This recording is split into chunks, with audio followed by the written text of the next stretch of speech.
Good day sa ating lahat mga kaibigan. Dito na naman tayo sa ating usapang magmamano po.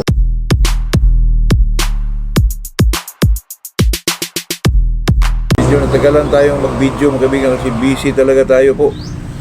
Yung sisiw natin ay pag-ala na natin. Tsaka may na-load na rin tayong mga itlog mga kaibigan na medyo di naman masyado marami, mga 50 plus lang po.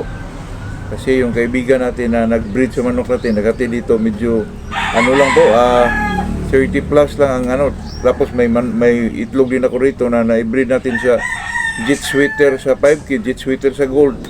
Medyo nadagdagan, umabot ng 50 plus po. Mayroon pang kasunod doon mga kaibigan. Sa atin naman open pa itong natin, yung pahulugan natin. Open pa po. At saka po yung kagabi medyo natagalan ako natulog kasi naghintay ako na i-send yung video ni Alan Haba po kasi inilaban na niya yung gold gray mga kaibigan. Medyo natalo lang kasi nakita ko naman po ang ganda ng kilos ng manok niya, pero saka ang galing ng gold gray mga kaibigan, totoo yan, pero talagang medyo baka may edad na yun kasi pag first buckle po hindi nakapasok yung palo niya, siyang nakauna eh. Pagdating sa baba medyo may ilag, ang ganda ng laban po kasi medyo bata pa talaga yun, 8 months pa yun, pero ang palo mga kaibigan super po, at saka magaling yung handler ni Alan Haba mga kaibigan. Exciting talaga itong sabong po. Kahit anong gawin mo sa manok mo, kahit ng klaseng conditioning yan, basta ang mga manok mo may mga palo lang talaga, at saka magaling yung handler po.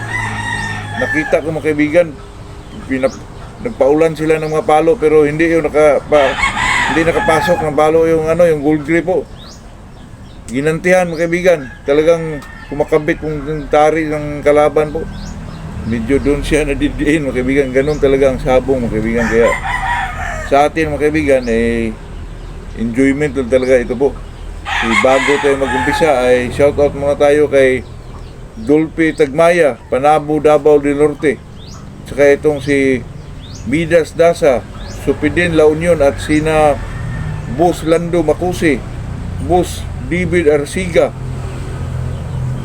Kabergs TV, Pilar Sursugon, Bicol, at saka itong si Samuel Tagaraw sa tanan taga Banban, Limyaw, Bohol, from Cagayan de Oro City po. Itong pag-usapan natin mga kaibigan, napakasimple lang po kasi tayo naman gilid-gilid boys lang tayo, ulutan lang tayo mga kaibigan. Paano ba natin malalaman ang isang manok ay medyo may edad na po? Ano ba ang mga palatandaan mga kaibigan? Kasi ngayon, pag magtapad tayo sa taparan mga kaibigan, mahirapan ka na kung ang tingnan mo po ay yung mga tahid. Nako, wag na lang doon mga kaibigan kasi ang dami na pong marunong gawing pambata yung tahid nila po. Napasimple lang gawin, parang bata na talaga, pero ang pinaka-main na tingnan mo dyan mga kaibigan ay yung yung paa po. Sa tingin mo mga kaibigan na medyo bilog na, magdalawang isip na tayo yan mga kaibigan, kasi alam mo na pag medyo bata-bata pa yung manok, medyo may kurba pa dito, pero pag medyo may edad na po ay talagang bilog na yung niya mga kaibigan, yung mga paa niya dito po.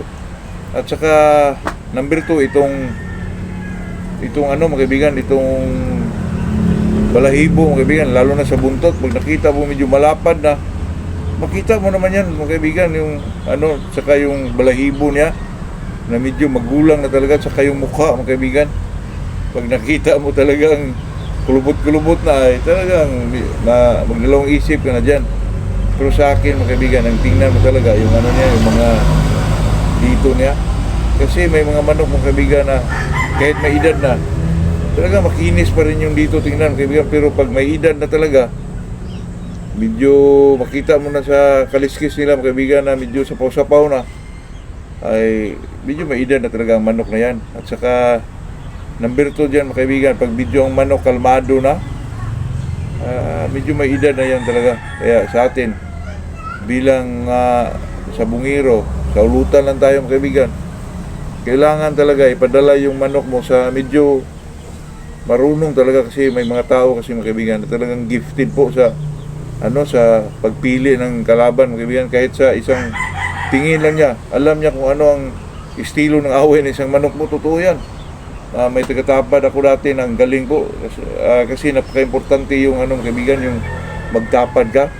Kasi pag medyo mahina ka mga kaibigan, di mo alam, masyadong malaki pala yung kalaban mo. Pagbangga doon mga kaibigan, alanganin ka talaga sa hindi talaga makapasok yung palo ng isang manok mo kasi yung medyo malaking manok, mapigilan nila yung yung palo ng kalaban mo, totoo yan. Di ba nakita niyo mga kaibigan sa mga pakpak, may mga dyan, yun ang pampigil nila sa palo ng isang manok mo, totoo yan. Kaya itong magtapad ka, talagang talagang mo mga kaibigan na tingnan mo yung mga palatandaan talaga na isang manok ay medyo may edad na, kasi iba talaga ang kilos ng medyo may edad na manok sa bata pa po, kasi kahit gaano pa kalakas yung batang manok, talaga magulangan pa rin yung mga kaibigan sa medyo may edad na po, kasi masyadong matiming na, at saka ang birada sa palo mga kaibigan ay extended talagang ihagis talaga yung pinaka nila mga kaibigan. Kaya okay lang naman yun, basta yung medyo bata mong manok ay talagang may mga palo din para hindi ka kaibigan, hindi ka medyo alanganin sa labanan po. Kaya napaka-importante mga kaibigan, yung may-ari na sa likuran kasi yung actual mga kaibigan at saka nasa likuran medyo manood ka lang, talagang makita mo yung ang diferensya nila sa laki po. Totoo yan, ito sa atin ay talagang experience natin yan. Pag nakatayo ka, nakapanood ka, makita mo talaga ang diferensya. Hindi katulad sa medyo malapit ka lang. Mahirapan kang mag-distinguish isang manok kung malaki ba o hindi po. Depende na lang sa tao yun, kaibigan. Pero sa labanan po, lalo na sa ulutan, napaka-importante po yung pagtapad ng isang manok po. Kaya sa akin, kuha tayo mananapad para matingnan mo rin sa likuran o sa taas mang na view sa makabantay ka sa kung anong klaseng manok ang maipari sa iyong manok po. Totoo yan mga kaibigan. Good morning sa ating lahat po.